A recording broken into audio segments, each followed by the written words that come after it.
In the vast expanse of the galaxy, where civilizations rise and fall like waves on cosmic shores, there exists a universal truth that every species learns: never underestimate your prey. The Zephyrians had mastered assassination across 17 different worlds, their techniques refined over millennia of successful eliminations. Their reputation preceded them through the darkest corners of space, where whispered names carried the weight of certain death. But Earth was different. Earth was unexpected. When the galaxy's most feared assassin guild received a contract to eliminate a small backwater species called humans, they assigned their finest operative without a second thought. After all, how dangerous could a species be that had barely scratched the surface of interstellar travel? How threatening could creatures be who still fought with chemical explosives and metal projectiles? The Zephyrians were about to learn that in the cosmos, sometimes the most dangerous predators are the ones you've never heard of. Sometimes the prey you hunt turns out to be the hunter you should have avoided. And, sometimes, when you corner a species that has spent its entire evolutionary history as both predator and prey on a death world called Earth, the only wise choice is to run. What follows is the story of Kethvar, master assassin of the Zephyrian Guild, and his first and last encounter with humanity. A tale of miscalculation so profound that it would reshape the galaxy's understanding of what it truly means to be dangerous. The Guild Hall of Zephyr Prime hummed with an energy that spoke of death and credits in equal measure.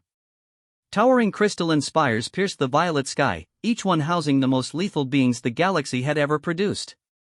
Within these walls, assassination was not merely a profession, it was an art form perfected over 10,000 years of galactic civilization. Kethvar moved through the obsidian corridors with the fluid grace that marked all of his kind.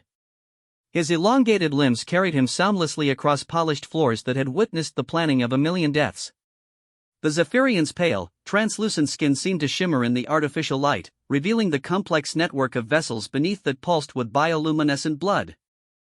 His forearms hung relaxed at his sides, each ending in fingers capable of manipulating molecular bonds or severing neural pathways with surgical precision. Today marked his 300th successful elimination across the galaxy. 300 targets, ranging from corrupt politicians on Altair Prime to rebellious warlords in the Outer Rim territories. Each death had been clean, efficient, and utterly untraceable. The Zephyrian Guild's reputation rested on operatives like Kethvar, beings who could slip through the most sophisticated security systems and eliminate targets that others deemed untouchable. The Grand Sanctum doors recognized his biometric signature and dissolved into mist before him. Inside, the Chamber of Contracts stretched out like a cathedral dedicated to the art of death.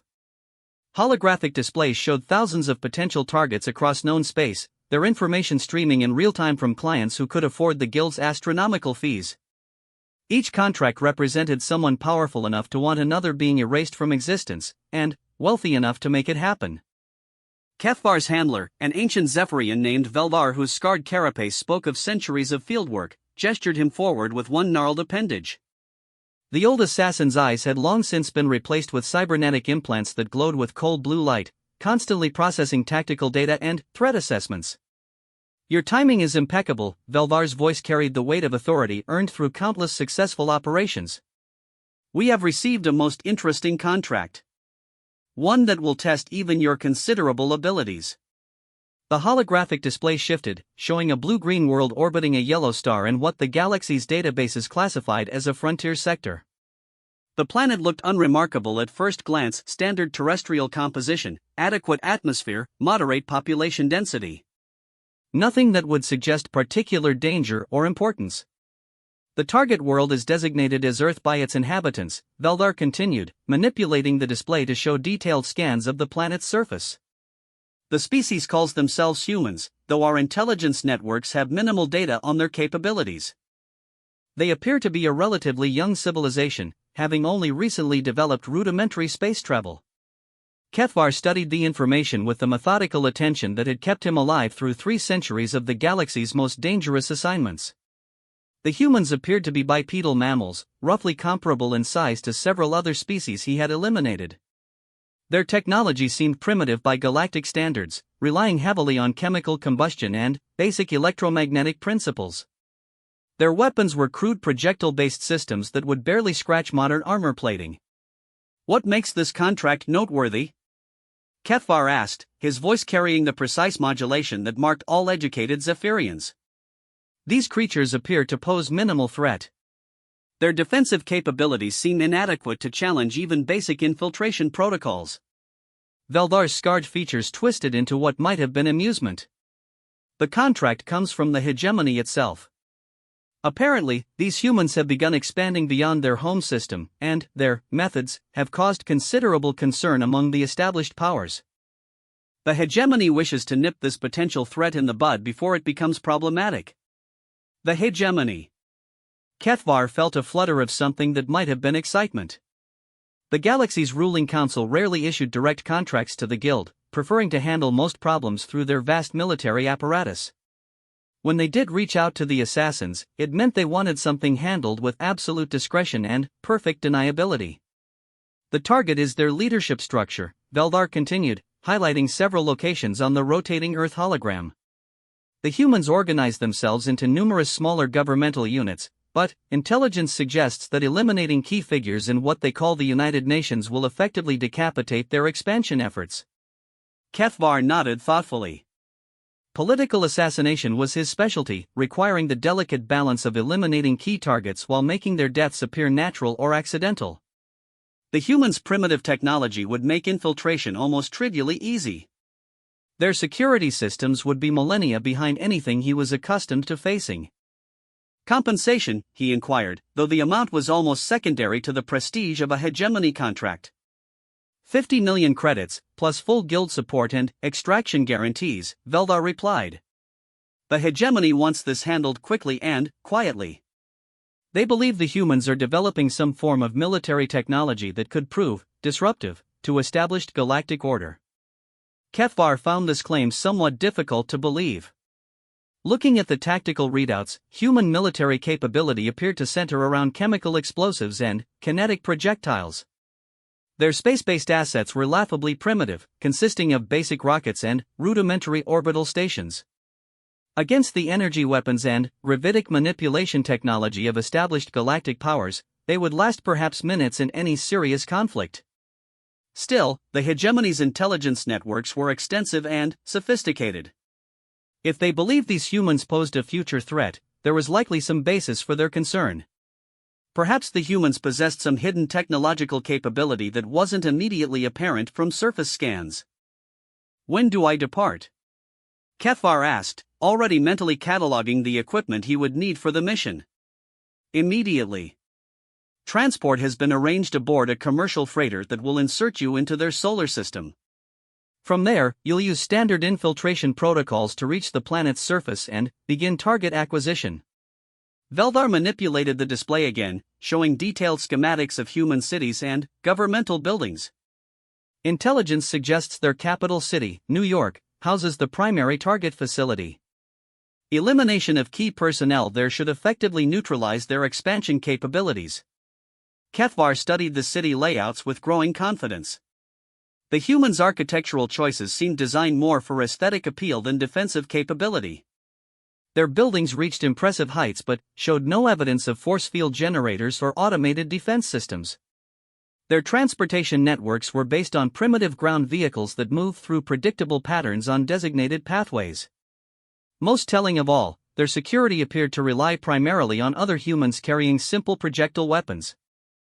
No energy barriers, no molecular scanners, no biometric locks beyond the most rudimentary electronic systems.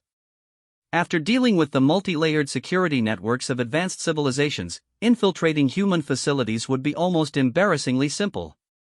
Are there any particular restrictions on methodology? Kethvar inquired.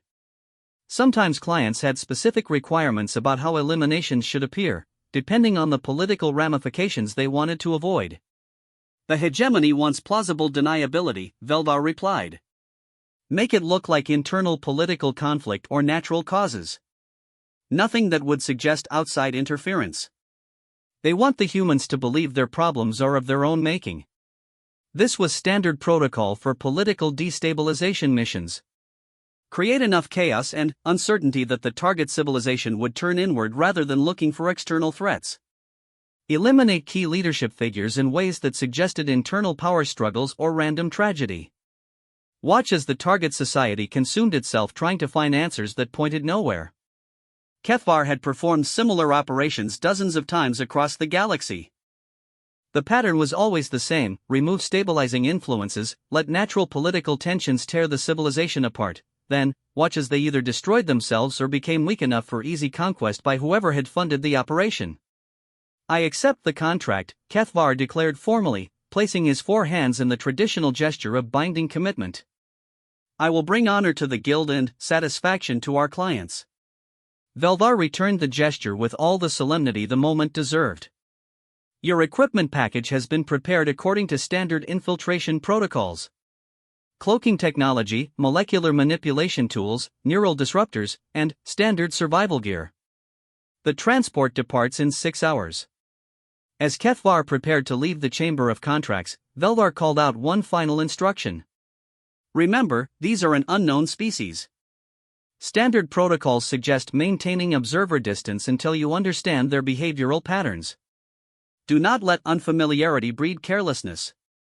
Kefvar acknowledged the advice with a graceful bow, though privately he considered it unnecessary. After 300 successful eliminations across 17 different worlds, he had learned to adapt quickly to new environments and species. How different could these humans really be from the countless other forms of life he had studied and eliminated? The journey to Earth took 17 standard days aboard the freighter Stellar Wind, a converted cargo hauler that regularly traveled the frontier trade routes. Kefvar spent the time in meditation and preparation, studying every piece of available intelligence on human behavior and culture. The more he learned, the more confident he became about the mission's prospects for success. Humans appeared to be social creatures who organized themselves into complex hierarchical structures. They displayed strong emotional attachments to concepts like family, nationality, and ideology, attachments that could be exploited to create the internal conflicts necessary for his mission's success. They seemed particularly susceptible to grief and anger, emotions that could drive them to make the kind of self-destructive decisions that would eliminate the need for extensive assassination work. Their physical capabilities appeared unremarkable by galactic standards.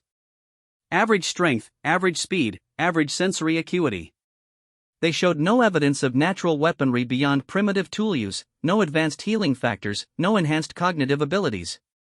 They were, by all measurements, a thoroughly ordinary species that had simply been fortunate enough to evolve on a world with abundant resources and favorable conditions. Most encouraging of all, their lifespans were relatively short by galactic standards. Even their leaders were typically elderly by human measurements, meaning that creating the appearance of natural death would be particularly straightforward. A carefully induced heart failure or stroke would be completely consistent with their normal mortality patterns.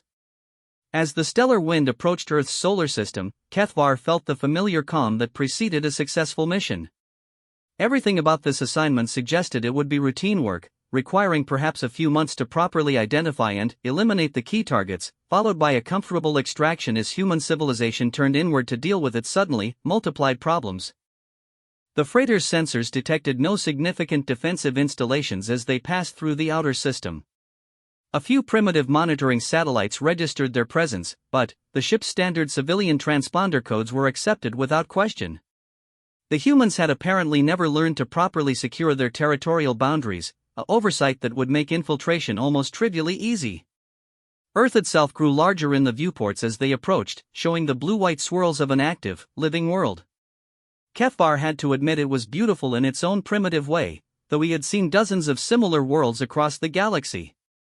There was nothing unique or particularly special about this small planet orbiting an unremarkable yellow star. Soon he would be on the surface, beginning the careful work of identifying targets and planning eliminations.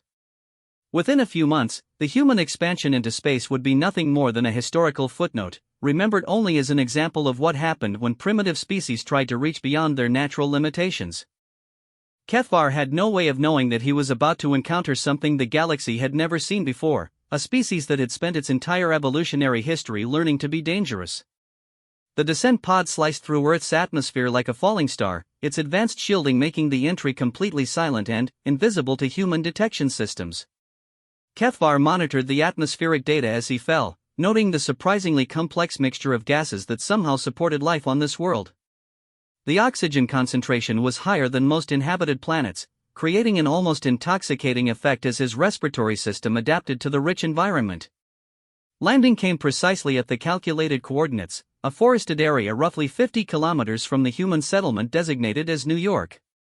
The pod's self-destruct sequence activated the moment Kefvar stepped clear, converting the entire craft into basic atmospheric elements that would be completely untraceable. Standard Guild protocol eliminated any possibility of technological contamination or discovery.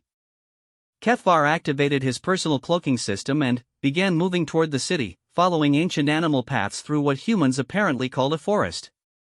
The vegetation was unlike anything he had encountered on other worlds, incredibly dense and diverse, with plant life occupying every possible ecological niche.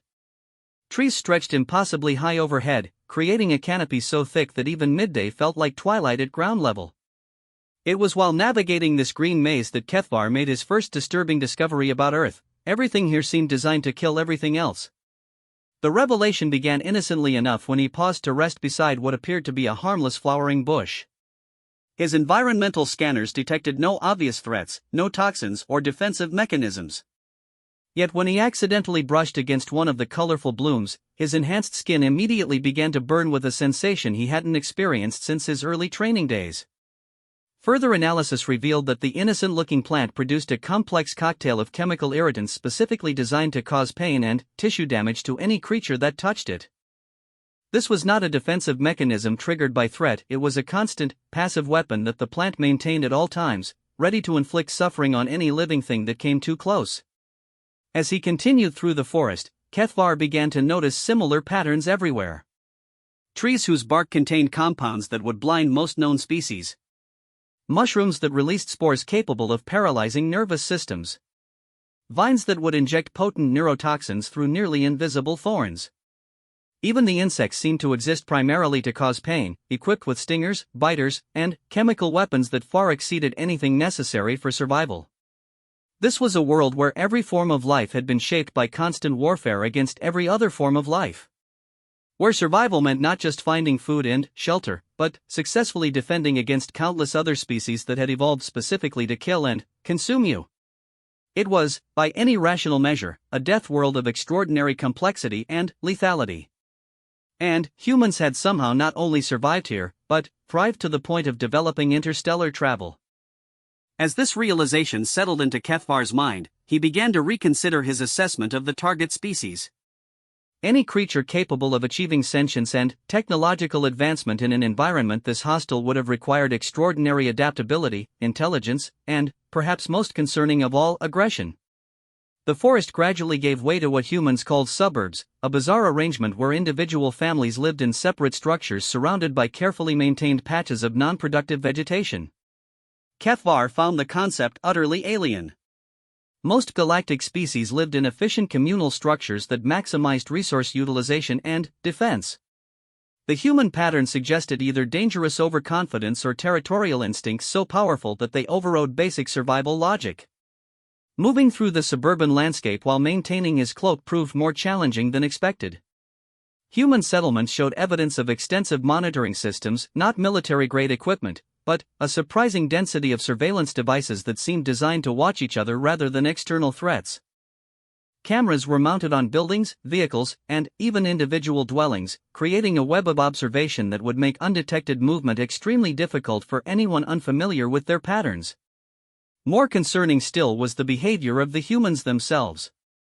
Even in this supposedly peaceful residential area, Kefvar observed levels of alertness and suspicion that rivaled those of soldiers on active duty. Humans constantly scanned their environment, noting and responding to the smallest changes in their surroundings. They communicated through electronic devices that would make coordinated response to threats almost instantaneous. They moved with the fluid awareness of creatures that had spent countless generations watching for predators. These were not the soft, complacent beings that the intelligence reports had suggested. These were survivors of a world that had tried to kill them every single day of their evolutionary development. As evening fell, Kefvar reached the outskirts of New York City, and the scope of human achievement struck him with unexpected force.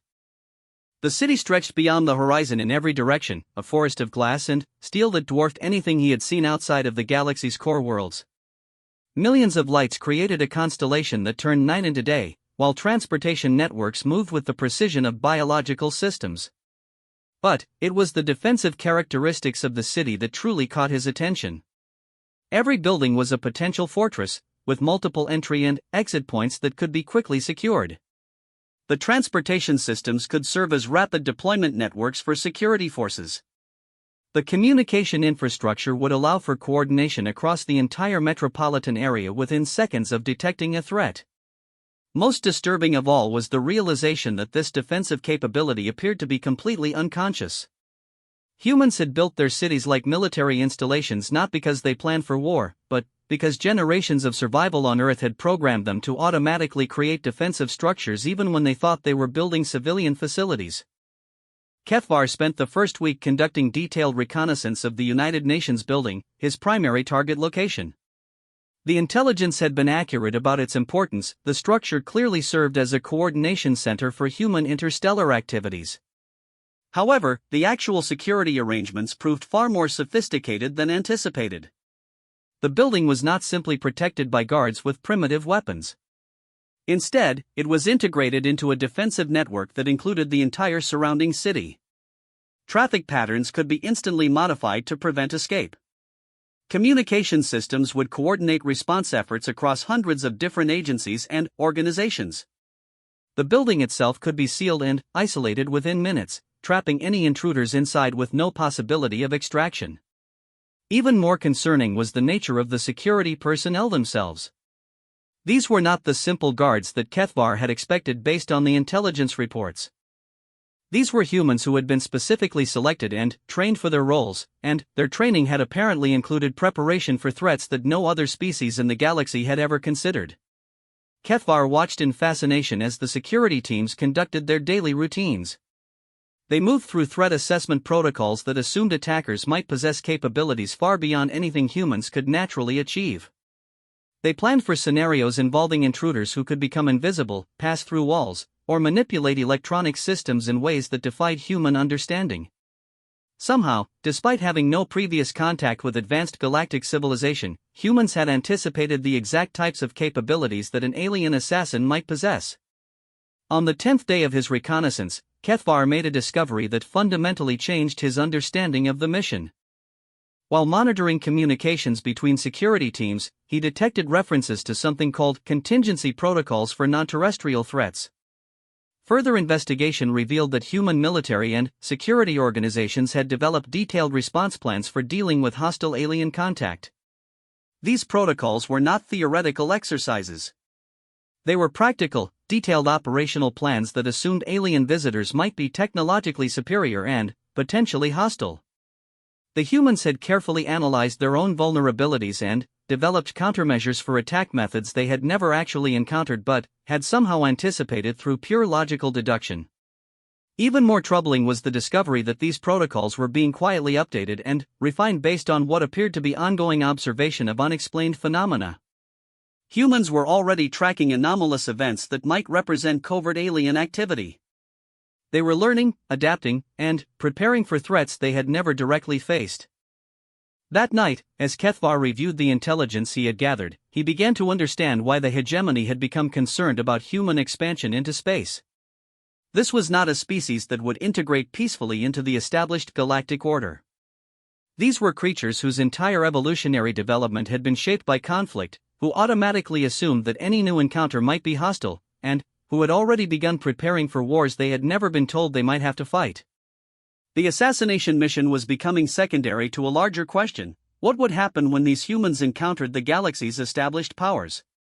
What would they do when they discovered that most galactic species had achieved their current status through conquest and subjugation of weaker civilizations? How would creatures shaped by a death world respond to learning that the galaxy was ruled by predators who saw them as potential prey? As he prepared for the next phase of his reconnaissance, Kethvar found himself wondering if the hegemony's real concern was not that humans might threaten galactic stability, but that they might revolutionize it entirely. These were creatures who had never learned to accept their place in a hierarchy determined by superior force. They were survivors who had earned their position through competence rather than conquest. They were, he was beginning to suspect, something genuinely new in galactic civilization. The second week of observation brought even more disturbing revelations. HFY discovered that human security protocols included specific countermeasures for several of his most reliable techniques. They had somehow anticipated the possibility of infiltrators who could manipulate molecular bonds, and had developed detection systems that would reveal such activity. They had prepared for attackers who might use advanced cloaking technology, and had installed sensors that could track heat signatures, electromagnetic emissions, and even subtle gravitational distortions. Most unnerving of all, they had developed psychological profiles for potential alien infiltrators that accurately predicted many of the behavioral patterns that HFY himself displayed. Their security training included specific instruction on recognizing and responding to beings who might think and act in non-human ways. It was as if they had somehow studied Zephyrian assassination techniques and developed specific countermeasures, despite having no previous contact with his species or any other galactic civilization. The realization that his mission might be compromised came during his third week on Earth. While conducting a routine surveillance sweep of the UN building's perimeter, HFY noticed that security personnel had begun displaying subtle changes in their patrol patterns. Nothing obvious enough to suggest they had detected him directly, but small modifications that would make his planned infiltration routes significantly more difficult. More troubling still, he began to notice increased activity in the communication networks he had been monitoring. References to anomalous readings and unconfirmed contacts suggested that his presence had not gone completely undetected, despite his best efforts to remain invisible. As the scope of human awareness became clear, HFY was forced to confront an uncomfortable truth: these were not the primitive, defenseless creatures that the intelligence reports had described. These were highly sophisticated predators who had spent their entire evolutionary development learning to detect, track, and eliminate threats that might try to hunt them. And now they were beginning to hunt him. Agent Sarah Chen of the UN Security Directorate had been tracking anomalies for 18 days when the pattern finally became clear. What had started as routine investigation of unexplained electromagnetic signatures had evolved into something that made her question everything she thought she knew about humanity's place in the universe. The first anomaly had been detected by a graduate student at Columbia University who was studying atmospheric disturbances. A brief electromagnetic pulse that didn't match any known natural phenomena or human technology. The signature was too clean, too precisely modulated to be random, but too brief to analyze properly.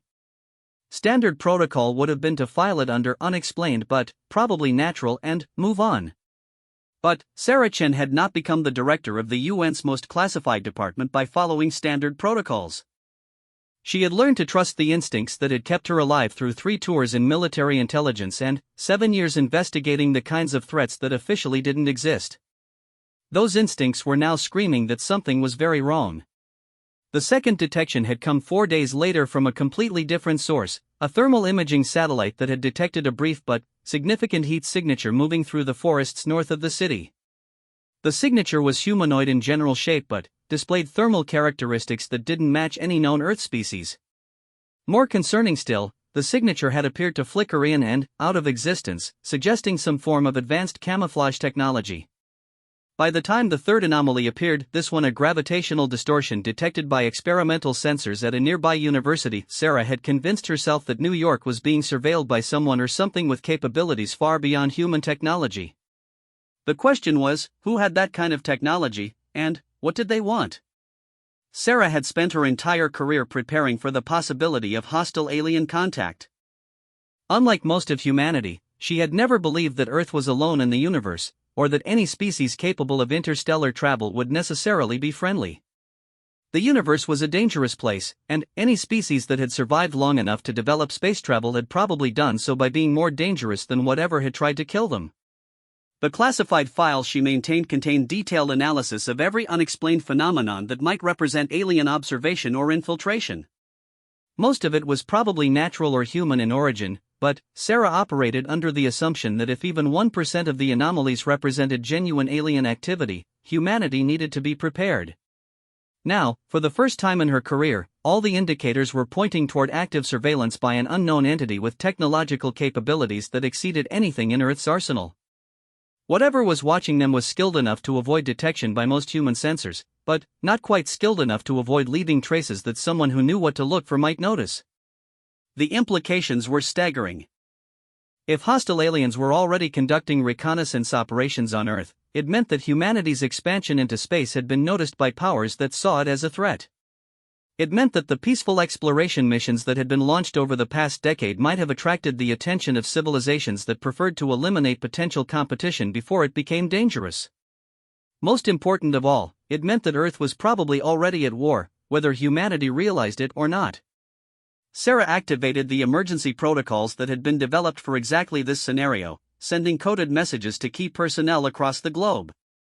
Within hours, the most capable security and intelligence operatives on Earth would be converging on New York to help track down whoever was watching them. But she also knew that time was running out. If the surveillance was preparation for a larger attack, every hour of delay might cost millions of human lives. Meanwhile, Kethvar was beginning to understand that his mission had fundamentally changed. What had started as a routine political assassination was becoming a deadly game of cat and mouse with a species that seemed specifically designed to hunt things like him. The first sign of active human pursuit had come during his 4th week on Earth. While conducting routine surveillance of potential target locations, Kethvar had noticed increased activity in the city's communication networks. Radio frequencies that had previously carried routine traffic were now filled with coded transmissions that suggested coordinated security operations.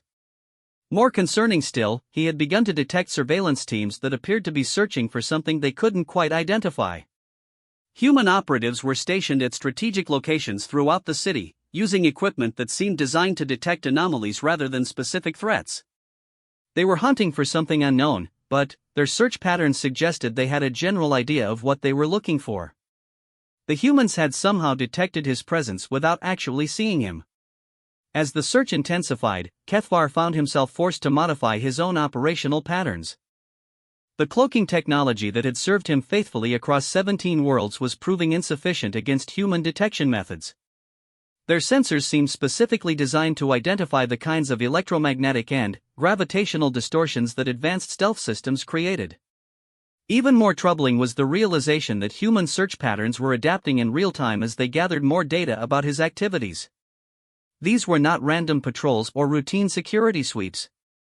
These were directed hunting operations conducted by beings who understood how to track and eliminate targets that might be smarter, faster, and more technologically advanced than themselves. For the first time in 3 centuries of successful operations, Kethvar found himself genuinely concerned about mission completion. The humans were not reacting like typical targets. They were not confused, frightened, or disorganized by the realization that something beyond their understanding was operating in their territory. Instead, they were responding with the calm professionalism of experienced predators who had found fresh tracks. During his 5th week on Earth, the hunt escalated dramatically. Kethvar detected the arrival of what appeared to be specialized human operatives from around the globe. These were not local security forces or even national military units. These were individuals with capabilities and equipment that rivaled anything he had encountered in advanced galactic civilizations. The new arrivals began implementing countermeasures that directly threatened his operational security. Sensor networks that could track molecular disturbances. Electromagnetic barriers that would disrupt his cloaking system.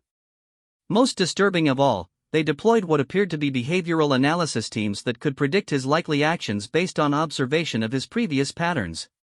Somehow, despite having no previous contact with galactic civilization, humans had developed operational doctrine that specifically addressed the threat posed by technologically superior infiltrators. As the human net closed around him, Kethvar was forced to make a decision that went against everything in his training. He would have to make direct contact with the target species. Not to complete his assassination mission, but to gather intelligence about capabilities that should not exist on a primitive world in the galaxy's frontier. The opportunity came during his 6th week, when surveillance revealed that one of the key human operatives was conducting solo reconnaissance in the same forest area where Kethvar had first landed. Agent Saracen was alone, armed only with standard human weapons, and far enough from backup that a brief contact could be made without risk of immediate reinforcement. Kethvar positioned himself along her projected path and deactivated his cloaking system. For the first time since arriving on Earth, he would meet a human face to face. Saracen had been tracking the anomalies for 6 weeks when she finally encountered the source. She was conducting a routine sweep of the forest coordinates where the original heat signature had been detected when her instruments registered a sudden electromagnetic pulse directly ahead. When she looked up from her scanner, something impossible was standing 30 meters away. The being was clearly not human, though it was roughly humanoid in overall structure. Tall and unnaturally slender, with pale, translucent skin that seemed to glow with its own internal light. Forearms hung at its sides, ending in hands that looked capable of delicate manipulation or devastating violence. Its face was angular and alien, dominated by large eyes that seemed to process information with mechanical precision. But what struck Sarah most powerfully was not the creature's appearance, but its posture. This was not a being that had stumbled into contact accidentally. This was something that had deliberately chosen to reveal itself, despite having successfully remained hidden for weeks. It was studying her with the same analytical attention that she was directing toward it. "You have been hunting me," the creature said in perfectly accented English. "I confess myself impressed by your capabilities. Most species would not have detected my presence at all." Sarah kept her weapon trained on the being while her mind raced through first contact protocols she had studied but never expected to actually use. "You've been conducting surveillance operations in violation of Earth's territorial sovereignty. State your identity and purpose." The creature made a gesture that might have been amusement. "My name is Kethvar. I am what your species would classify as an assassin.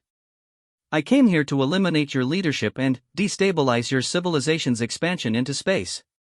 The casual admission of hostile intent sent adrenaline surging through Sarah's system, but her training held. "You came here alone to assassinate world leaders?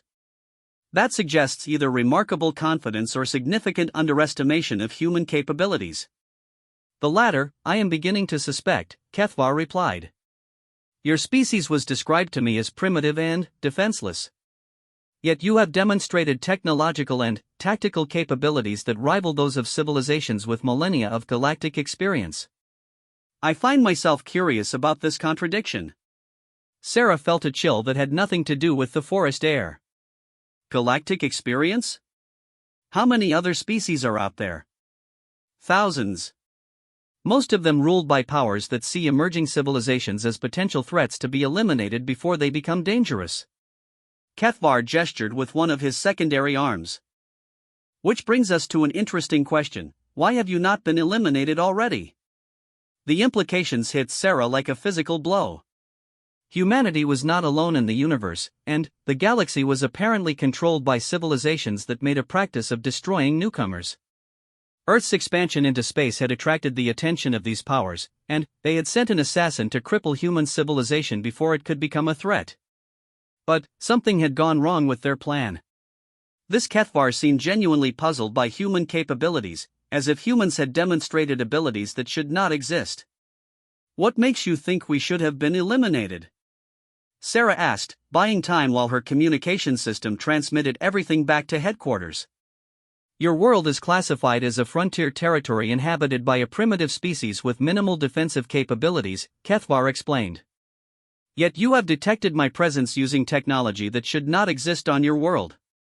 You have deployed countermeasures that specifically address infiltration techniques used by the galaxy's most advanced civilizations. Most concerning of all, you have done all of this while apparently having no previous contact with galactic civilization." Sarah felt pieces of a vast puzzle clicking into place. "You're saying that our defensive measures are more advanced than they should be for an isolated species?" "Precisely. It suggests either that your species has been in covert contact with galactic powers for much longer than official records indicate, or that you have independently developed capabilities that most civilizations require thousands of years of galactic interaction to achieve." The conversation was interrupted by the sound of approaching helicopters. Sarah's backup had arrived, alerted by her emergency transmission. In moments, the forest would be surrounded by the most capable human operatives on Earth. Kethvar listened to the approaching aircraft with apparent calm. "It appears our conversation is ending. I suggest you consider my words carefully. Your species has attracted attention from powers that do not tolerate potential threats. If I have failed in my mission, they will send others. Eventually, they will send enough force to ensure success. Why are you telling me this?" Sarah demanded. Because, Kethvar said as he reactivated his cloaking system, I have spent 6 weeks studying your species, and I have reached an interesting conclusion. The galaxy's ruling powers believe they are eliminating a potential threat. I suspect they are actually provoking a certain war. The forest fell silent as the alien assassin vanished, leaving Sarah Chen alone with the knowledge that humanity's expansion into space had attracted the attention of hostile galactic powers, and that Earth's only defense was capabilities that somehow exceeded what should have been possible for an isolated species. As the helicopters landed and elite operatives began securing the area, Sarah realized that her job had just become infinitely more complicated. She was no longer investigating potential alien contact. She was preparing for humanity's first interstellar war. The emergency session convened in the deepest levels of the UN building, in conference rooms that officially didn't exist and were shielded against every known form of surveillance. Representatives from every major power on Earth sat around a table that had been designed for discussions too sensitive for normal diplomatic channels. Sarah Chen stood before screens displaying the complete intelligence package she had assembled over the past 7 weeks. Satellite imagery, electromagnetic signatures, gravitational anomalies, and, most importantly, the complete recording of her conversation with the alien assassin designation Kethvar. Ladies and gentlemen, she began, her voice carrying the weight of information that would change human civilization forever. We are not alone in the universe. More importantly, we are not safe. The briefing that followed lasted 6 hours and fundamentally altered humanity's understanding of its place in the cosmos. The galaxy was not the peaceful community of advanced civilizations that science fiction had imagined. It was a predatory ecosystem dominated by powers that had achieved their status through conquest and maintained it through the systematic elimination of potential threats. Earth's expansion into space had triggered automated monitoring systems that flagged emerging civilizations for evaluation. Humanity had been assessed, classified as a potential threat, and marked for elimination. The assassin's mission was part of a standard protocol that had apparently been used to eliminate countless other species before they could achieve true interstellar capability. But something had gone wrong with the plan.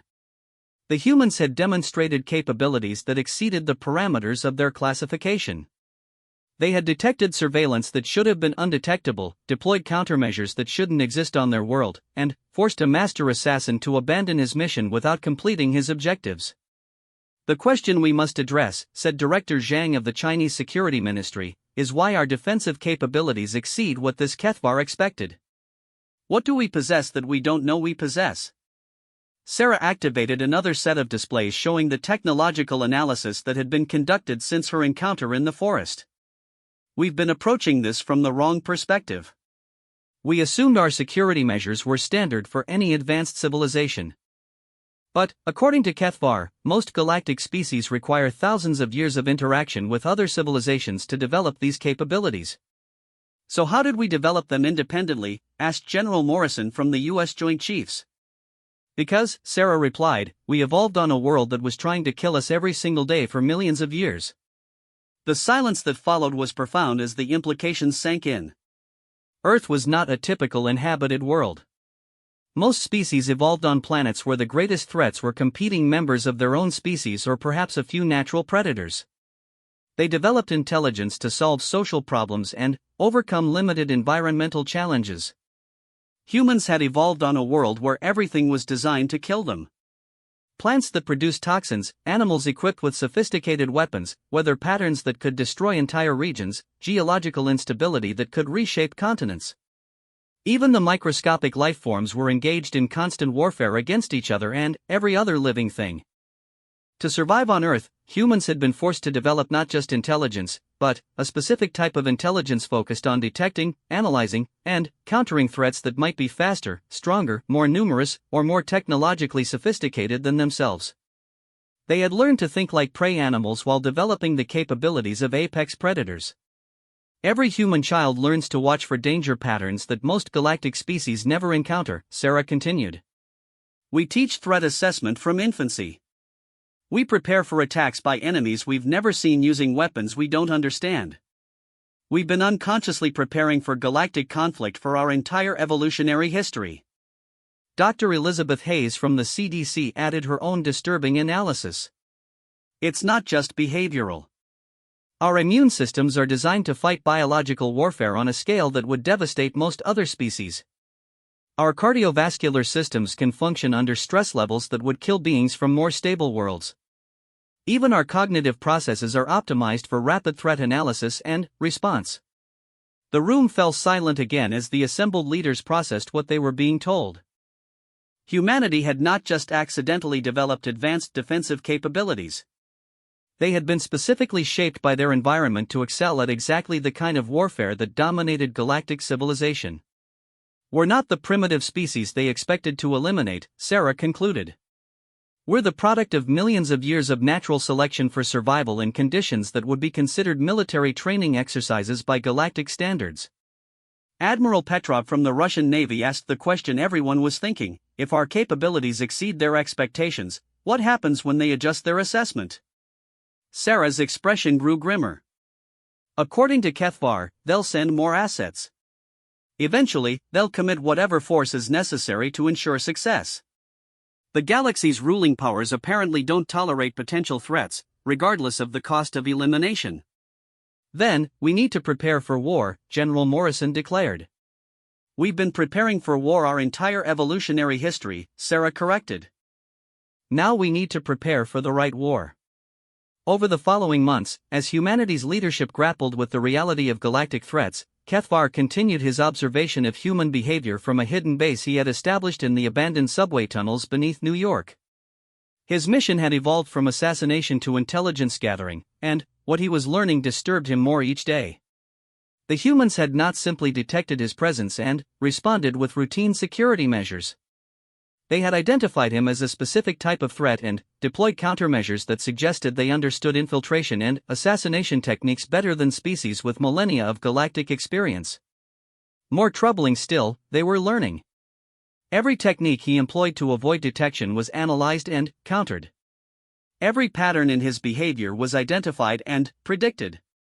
The humans were studying him with the same methodical attention he had once directed toward his targets, and they were doing it faster and more efficiently than should have been possible.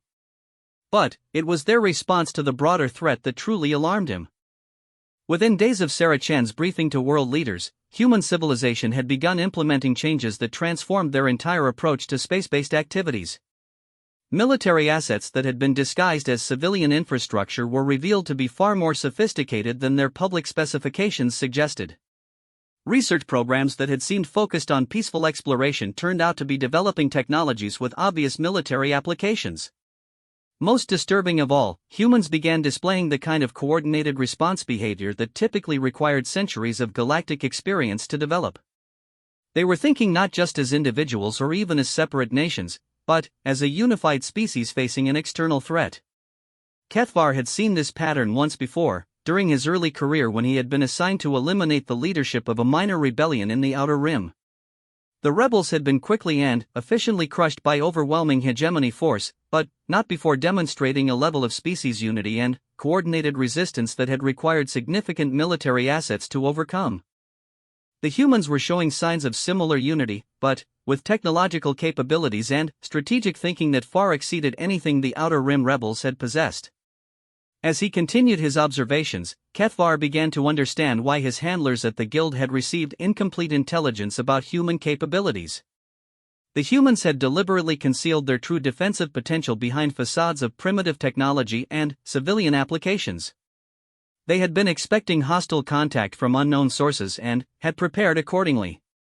But they had done more than simply prepare defenses. They had created an entire civilization that could function as a war machine while maintaining the appearance of peaceful scientific and commercial development. Their space exploration programs could serve as reconnaissance and forward deployment operations. Their communication networks could coordinate military responses across their entire solar system. Even their civilian population had been unconsciously trained in skills that would make them effective irregular forces in the event of invasion. The more Kethvar studied human society, the more he realized that the hegemony's assessment had been catastrophically flawed. These were not primitive creatures who could be easily eliminated by a few well-placed assassinations. These were sophisticated predators who had been expecting galactic contact and had spent decades preparing for the possibility that it might be hostile. Worse still, they were now aware that the galaxy was dominated by predatory civilizations, and they were adapting their plans accordingly. Instead of the peaceful exploration and diplomatic contact that had been humanity's original goal, they were now preparing for what they correctly understood to be an inevitable conflict with powers that would never accept their existence. The implications were staggering. If humans were allowed to continue their expansion into space, they would not integrate peacefully into the galactic order. They would challenge it, and, based on what he had observed of their capabilities, they might actually succeed. 3 months into his extended observation mission, Kethvar made a decision that went against everything in his training and violated the fundamental principles of guild operation. He opened a communication channel to his handlers on Zephyr Prime and transmitted a priority alert that would reach the highest levels of galactic leadership. The message was brief but unambiguous: the humans were not the primitive species described in the original intelligence assessment. They were a highly sophisticated predator species with technological capabilities that rivaled or exceeded those of established galactic powers. More importantly, they were now aware of the galactic threat and were preparing accordingly. The assassination mission should be aborted immediately, and humanity should be reclassified from primitive species to be eliminated to major threat requiring immediate and overwhelming military response. The response from his handlers came within hours, and its contents chilled Kethvar to his core. The Guild had received similar reports from other operatives assigned to human observation missions across the galaxy. Apparently, humans had established covert bases and research facilities in several star systems, and all of them showed signs of advanced technological development that exceeded their supposed capabilities. More alarming still, human activities in these remote locations suggested they had been preparing for large-scale conflict for much longer than their official expansion timeline indicated. They had been operating covert missions to establish strategic positions throughout frontier space, all while maintaining the pretense of peaceful scientific exploration. The Galactic Intelligence Services had been systematically deceived about human capabilities and intentions for decades. The final message from Zephyr Prime carried orders that made Kethvar's situation clear: maintain observation and gather intelligence on human military capabilities until extraction could be arranged. Under no circumstances was he to attempt completion of the original assassination mission. The hegemony needed to understand exactly what kind of threat they were facing before committing to direct military action. As Kethvar processed these new orders, he realized that his mission had evolved beyond simple intelligence gathering. He was now serving as the advance scout for what would likely become the largest military operation in galactic history. The hegemony's ruling council would use his reports to determine how much force would be required to eliminate the human threat once and for all. But, as he watched human civilization transform itself for war with ruthless efficiency that impressed even a trained assassin, Kethvar began to wonder if the hegemony truly understood what they were preparing to face. These humans were not the victims of a standard elimination protocol. They were the nightmares that predatory civilizations sometimes imagined when they wondered what might be hunting them in the dark between the stars. 6 months after first setting foot on Earth, Kethvar faced a decision that would define not only his own fate, but potentially the future of galactic civilization itself. The orders from his guild superiors were clear: continue surveillance until extraction, gather intelligence on human military capabilities, and prepare detailed assessments for the massive military response that was being planned. But, as he watched humanity transform itself with a speed and efficiency that defied everything he thought he knew about civilizational development, Kethvar began to understand that the coming conflict would not unfold as the hegemony expected. The humans had not simply accepted the reality of galactic hostility and prepared standard defenses. They had embraced the concept of interstellar warfare with the enthusiasm of a species that had finally found an enemy worthy of their capabilities. Every aspect of their civilization was being retooled for conflict, and they were doing it with an innovation and ruthlessness that impressed even a professional killer. Human space-based assets that had appeared to be civilian research stations were revealed to be fortified military installations equipped with weapons systems that utilized principles unknown to galactic science. Human exploration vessels that had seemed designed for peaceful contact were actually reconnaissance platforms that could gather detailed intelligence on any civilization they encountered. Human colonies that appeared to be simple resource extraction operations were in fact strategic forward bases positioned to control key transportation corridors throughout the frontier. Most alarming of all, humans had begun developing what could only be described as predatory technology. While most galactic civilizations focused on defensive capabilities designed to protect their territories and populations, humans were creating offensive systems specifically designed to hunt down and eliminate other species on their home worlds. They were building weapons to fight a war of extinction, and they were building them with the methodical thoroughness of a species that understood exactly how such wars were won. As Kethvar compiled his reports for transmission to the Guild, he found himself forced to confront an uncomfortable truth: the humans were not preparing to defend themselves against galactic aggression.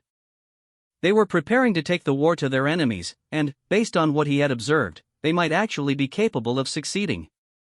The revelation that changed everything came during his 7th month on Earth, when human intelligence services made contact with him directly.